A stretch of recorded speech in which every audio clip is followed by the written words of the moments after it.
Okay, welcome back, Book Besties. I'm sitting at my table today because the light is actually pretty good and it's raining outside and my dark library looks like trash, okay?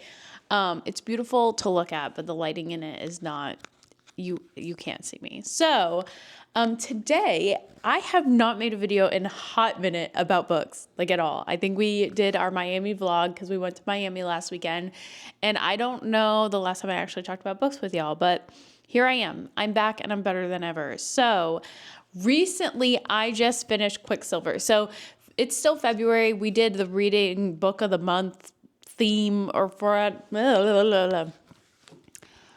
let me try that again. So for book club, the theme of the month was Fantasy February. I've talked about that quite a few times. And we started with Fourth Wing. We read Fourth Wing together, Iron Flame together, and then we did Quicksilver together. So I actually just finished Quicksilver like 2 days ago. We had our meetup.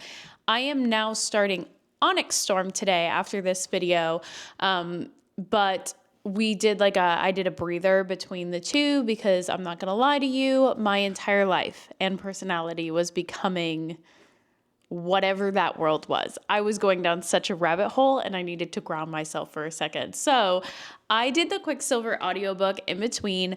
I've also been doing the Leather and Lark audiobook in between. So I've been having a really good audiobook month. I'm not going to lie.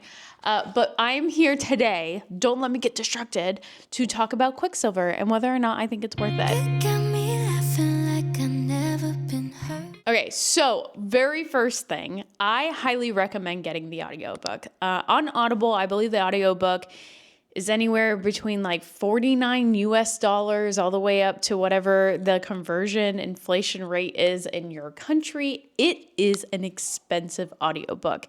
When I first saw that, I asked Book Club if his name, like his voice dripped gold or something, because why on earth is the audiobook so expensive? I would never pay $50 for that audiobook, but I'm not gonna lie. It was a damn good audiobook. So I can kind of see it. Before I forget, yes, the audiobook is very expensive, but if you have the Audible subscription, you can obviously use your credit if you have one. Or if you live in the US, I don't know if it works in other countries. People were saying in Canada it does not work. But if you have Kindle Unlimited, download the book first for free on Kindle and then reopen the Audible app, and the price for the book or the audiobook should drop down to about $7.49. So hopefully that helps. It is a duet narration. So like the man will do all the male parts. He also does different accents depending on who's the one talking. So I feel like he's a very good voice actor. I don't know his name. I could look it up for you.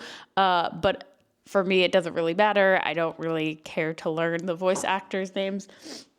Actually, that's horrible. I should learn his name so that way I know who he is for future reference. We're going to learn together. All right, let's see. Quicksilver. Don't judge me for the speed of my reading. Okay, that's a judgment-free zone.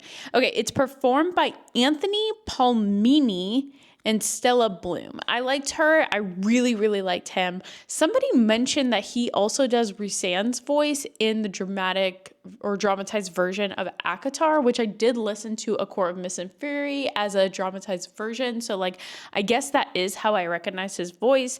But with Kingfisher, here's my thing about that man. I listen to so many or read a lot of MMCs with dirty talk.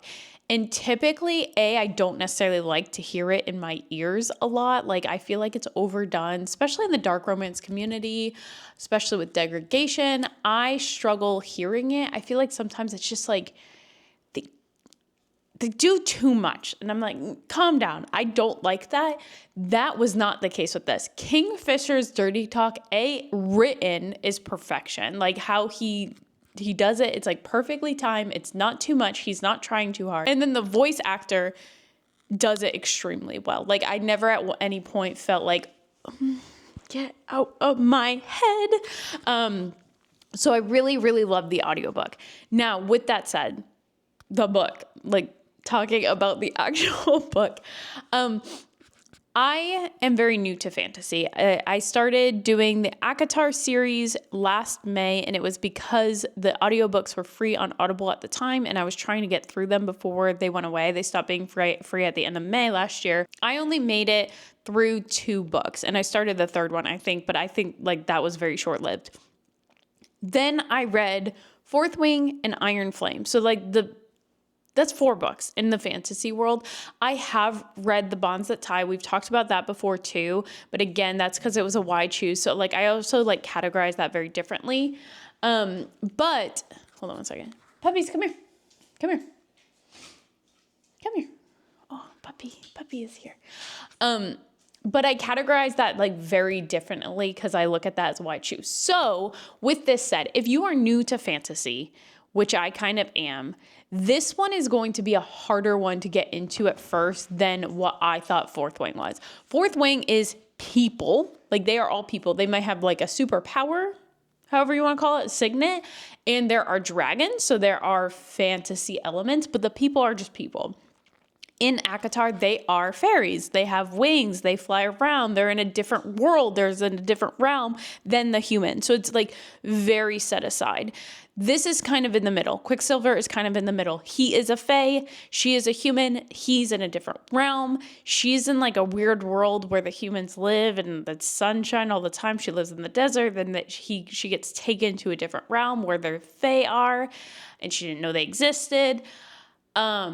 But he doesn't have wings. Like, so he's not like the fairies that I picture for ACOTAR. He is very much still like, looks like a human. He just has sharper teeth. And that's kind of just like more strength, stuff like that. So I feel like it's easier to get into from if I'm new to fantasy and I don't want to be thrown into it. Maybe ACOTAR is the highest level fantasy I've read. Quicksilver's in the middle, but I still recommend Fourth Wing to like get into it just because it's less. There's a lot going on in Quicksilver. Like you are thrown like all kinds of different characters. I feel like there was one part I'm like, is this Vampire Diaries? There's one part I'm like, is this Harry Potter? Like what is happening? So the book is very entertaining. There's a lot of, hi Bear, would you like to? Oh, Bear agrees. The book is entertaining. He was entertaining. You too? Oh, Anna was not as entertained. Why not? Oh, she doesn't want to talk about it this time. But the book was entertaining. Lots of twists and turns. I love, and I feel like I want to talk about this. Okay, so I love Kingfisher. He has the dirty talk that I am in love with.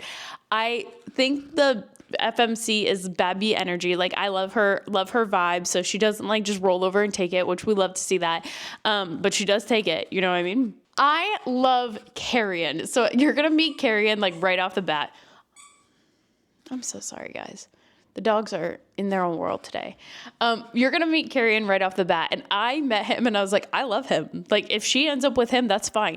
Then she gets into a fighting scene with like guards like 2 seconds later. And I was like, I kind of like the quiet guard, but that one did not work out very well at all. But I was rooting for him too. Being like a one person point of view, I didn't know who was going to end up being Kingfisher. I was very open, like minded to like, maybe it's this guy, maybe it was this one. But Carrion ends up being a bigger character in the book. And I love him. Like I want to see him so much in book 2. I hope we get more of him. Like his twists and turns were great. Like his humor was great. His banter was great. Like him trying to hit on everyone was so funny. Someone was like, we can't go take him to see the witch because he's going to try to bang the witch. And someone's like, he would not try to bang an ugly old lady like that. And Carrion's like, no, I probably would just to say I did. I loved him so much. So overall, the book was good. They had good characters. They had great side characters. There was like good banter, everything like that. But I would do the audiobook. I heard a lot of people regret just reading the book. I had a friend in book club, hey Jessie, that started reading it and she was like, I can't get into it. Like she doesn't do fantasy either. She loved Fourth Wing though and like devoured that and then tried to read Quicksilver. And she's like, I can't make it past 10%. And I noticed a lot of people in book club actually had the same thought process unless they had listened to the audiobook. And that was like, okay, we're moving now. Like we're seeing the vision here. So is Quicksilver worth the hype? I would say from a reading perspective, maybe not. Like it's 600 pages. It's long. But listening to it 100% immediately, yes. Like one of the top audiobooks probably for my year so far.